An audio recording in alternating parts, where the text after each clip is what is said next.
So, this is the demonstration for how to do the painting on your project.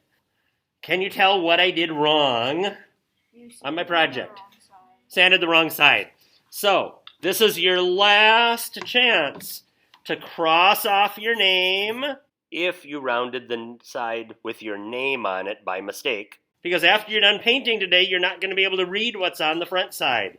Your name has to be on the back side of your clock, and then write down your period number on the back side. Now, if you noticed, when I'm doing my painting, I am upside down here, I am wearing a paint apron. At school, we are using water-based paint, or what they call acrylic paint. So it should clean up with water, but if you get it on your clothes, it might permanently stain your clothes. So please always put on a paint apron. They're hanging over on the side of the room by the door. When you're done with it, hang it back up over there. Now, I purposely did a really good job of sanding some parts of my clock, and I purposely didn't do a very good job of sanding other parts of my clock, because I'm going to show you that when you're all done painting, the parts that you didn't do very well are going to be really obvious that you didn't do a nice job of sanding. And once you paint it, there's no way of fixing it. That's what it is. So, before you start your painting, please take a brush or a rag and wipe off the extra sawdust, because you don't want to have sawdust in your paint. And you're going to put it with your name facing down. And if you noticed, I have a project board. That project board is going to keep it so I don't get paint on the tables. If you get any paint on the tables, it is your responsibility to clean it up. If you make a mess and you don't clean up the paint, either on the floor or on your table or somewhere else, when I catch you, it's an hour detention after school, scrubbing the tables or scrubbing the floors. So, please clean up after yourself. Now, you are going to need to get a couple things. You're going to need to get a paint bucket to put your paint into, and you're going to have to get a paint brush. At school, we have two different sizes of paint brushes. We have the small 1-inch brushes in the small bucket, and we have the medium 1.5-inch brushes in the medium bucket. You get it? Small brushes in the small container, the bigger brushes in the bigger container. Excellent.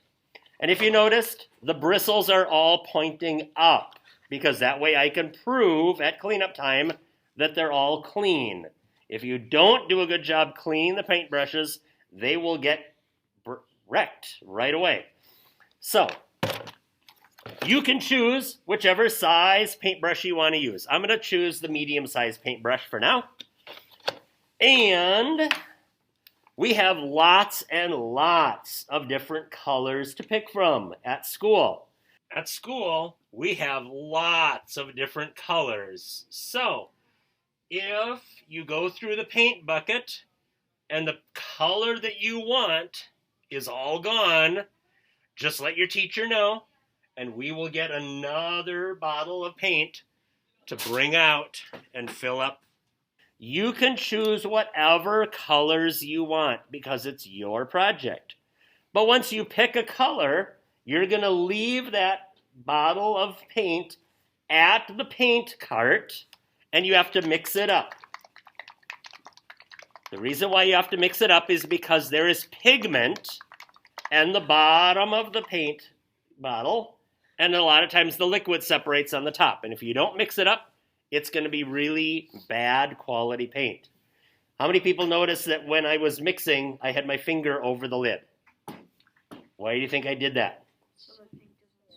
Okay. A couple years ago, I had a 7th grader who really wanted to mix his paint up really hard. So he grabbed down with both hands and shook so hard that while he was shaking, he squeezed the lid open and he started spraying paint everywhere. It made a mess. And he was here for more than an hour after school cleaning up his mess. So please always hold your finger over the lid and shake. Then you're just going to squirt out the paint while you're at the paint cart into your bucket. Now, please do not try to fill up the entire bucket full of paint. If you filled up the entire paint tray, that would be enough to paint about 8 clocks. And once you squirt the paint out, you can't put it back into the bottle because now it's contaminated paint. Please put the lid back and then put it back on the cart so another student can use that paint. We normally suggest that you don't try to mix 2 colors together. You can do it if you want, but the problem is, most of the time, if you're using colors like white, yellow, the fluorescent colors, or other certain colors, they get really hard to cover in one coat. And if I try mixing these 2 colors together to come up with a custom color, that color might be really cool, but it's going to be really hard to get that same exact color when I want to try to put on a second coat. Now that I've got all the dust off and it's on my project board and I have my paint apron on, all I have to do is put the tip of the brush into the paint. I only need to get the end of the paintbrush full of paint, not the whole thing, and I'm going to start painting.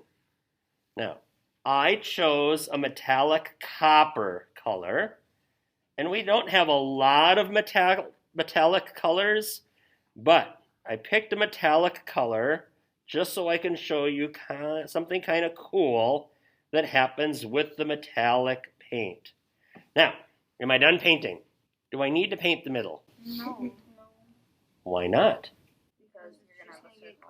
Yeah, for most people's clocks, you're going to have another layer sitting on top of that. So, I don't need to paint the middle. Would it be okay if I do paint the middle? Yeah. If I want to, I can paint the middle. But as long as this part covers it up, I can leave that part bare. Is there anything else that I didn't do very well? I didn't paint the edges at all. So, if I look close with the camera, all of the edges still have raw wood showing. You need to make sure that you paint all of the edges. And that's why you're using a project board. Because I don't mind if you get some paint on my project board, but I definitely am not going to be happy if you get paint on my tables. So make sure that you paint all the way around the edges. This is what they call MDF, or medium density fiberboard.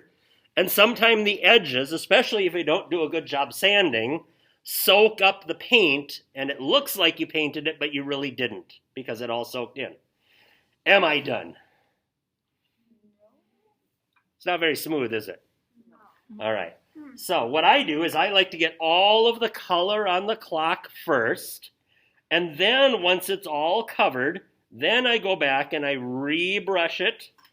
Don't overbrush your clock because you can actually make the paint start to look really goofy if you brush too much. All right, does it look good? Yeah. Here's what's really cool about doing metallic paint. And I'm going to try to move the camera at a little bit different angle so you can see the light reflecting off of the clock. What some people like to do with the metallic paint especially, you can do it with other paint, it just doesn't show up as much. But if you've got it all even, now to see how the light is reflecting off of it differently, even after the paint dries, those funny kind of reflective lines will show up on your paint, on your project. So it doesn't matter which way you do it. If you want to just do straight lines like that, that's probably the most common thing to do. If you want to do it in a circle, you can do a circle. Mr. Gallagher likes to describe the fact that when they have heavy-duty stainless steel equipment, they have a machine that comes by and spins a wire brush in a circle, and it actually leaves a pattern in the stainless steel that looks like that. So, if you like that kind of idea, it's your project. You can do whatever you want. I'm going to do it just a little bit different. I'm going to make kind of a spiral, like that. All right? If you try something and you don't like it, you just have to wait for it to dry. You can lightly sand it, and then you can repaint over the top of it. There's nothing wrong with that.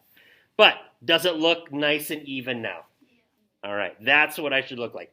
I always go through and I double check my edges one more time to make sure it's all covered.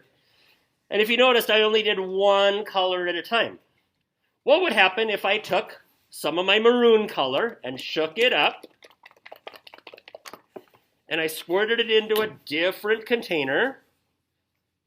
If it doesn't come out right away, please do not bang the paint on the table, because if you bang the paint on the table, it will break the plastic cap, and then that paint is no good. So don't ever just bang down like that. All right. Now, if I want to take my burgundy and I start painting because I want half of my clock copper and half of it burgundy, what's going to happen to the colors? They're going to mix together. So if you want half of your clock one color, you're going to have to wait for it to dry, and then you'll be able to take the other color and paint the other half a different color, and then they won't blend together.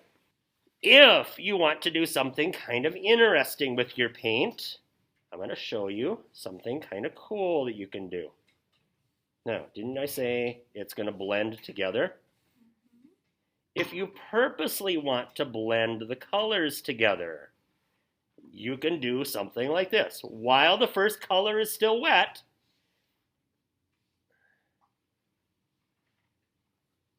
you can start blending the colors together, and you can start doing some really interesting things with the paint. If you decide when you're all done, I really didn't like that, just let it dry, sand it, and you can paint it over the next day. Okay? That's going to give you an idea of how to get the paint done. When you are all done, you cannot put this paint back in the paint bottle. How did I do on this one? There's a little bit left over there. How did I do on this one? Really good. There's almost nothing left. But here's what you want to do. You don't want to put paint down the sink if you can help it. So what you're going to do is, when you're all done, if there's nobody else that wants to use that same color, you're going to have to go over to the garbage can, take your paintbrush, scoop up the leftover paint, and dump the paint in the garbage. And then you're going to have to go to the sink and you're going to have to clean out the paint tray, and you're going to have to clean the paintbrushes before you put them back for somebody else to use. Then, as long as you're not using oil-based paint, water-based paint can be cleaned up at the sink. And I would suggest you leave your paint apron on, so in case you splash on your clothes, you don't damage your clothes. But what I do is I turn the water on kind of at a low speed so it doesn't splash too much. And then I use the paintbrush to actually scrub the paint tray to try to get rid of the paint. Now, that is not clean enough because it still has lots of paint left over on it. So, finish cleaning it up. Make sure you check the back side also. And if you have to, at school, we have scrub brushes that you can scrub the paint trays to make sure that they are totally clean and white, like this when you're all done. That's a nicely cleaned paint tray, and you're just going to set it back on the paint cart upside down so the water can drip out. For your paintbrush, you need to use the paint bucket, and in the bottom of the paint bucket, there are some grooves And when you turn on the water and you rub back and forth, that will scrub the paint off of the paintbrush and get it nice and clean. One way to test it when you're all done is to squeeze the water and see if the water is clear. If you see any color, that means it's not clean yet, and you should run some more water in the paint bucket and scrub it some more until it's totally clean. I shake my paintbrushes one time. Believe it or not, there are paintbrushes that are $20 a piece. And I know nobody would just throw away a $20 bill. So you want to keep your paintbrushes really nice and clean. So after they're all done being cleaned at the sink, you store them upside down. And the reason why you store them upside down is that way the water will drain out of the bristles and it will not damage the bristles after they're dry. If you don't get rid of all the paint residue, or you put it away and it sits on the bristles like that, you can permanently damage the paintbrush, and then it just needs to get thrown away. So always store your paintbrushes upside down like this. Now, you're going to need to put your project somewhere to dry. So if you're at school, you're going to carry this whole project board over to your class shelf. And how many people have ever gone to the fancy pizza places where they have a great big wooden spatula and they grab the pizza out of the oven with that big spatula? This is your big spatula. So you're going to pretend like this is a pizza, and you're going to carry the board and you're going to slide it off the board so it goes on the shelf, and it has to dry for an hour without touching it. And when you come back, you're going to put the project board where all of the used project boards go so it doesn't get wet paint on somebody else's project. All right? Does anybody have any questions? Yes? After we finish painting, what do we do? All right. You're going to have about 2 weeks to do all of your painting because you have your back layer of your clock, you have your middle layer of your clock, and we haven't even finished doing the sanding and the drilling on the top layer of the clock yet. So just let this dry, and then if you have your other part that you need to keep sanding, or if your other part is ready to paint, you can do that. There are still some people that are using the machines. So it's whatever you need to do. At school, the final thing we have to do is at cleanup time, we need to make sure that the sinks are totally clean. So make sure the paint buckets are empty. If you see any paint in the sink, turn on the water, use the scrub brush, clean out the sink so it's nice and shiny, and you're going to be proud to say that you took care of cleaning up the lab, and just leave the scrub brushes up at the sink before you're dismissed from class. 2 weeks to get all of your painting done, and then we're going to show you how to turn your 3 clock parts into a working clock.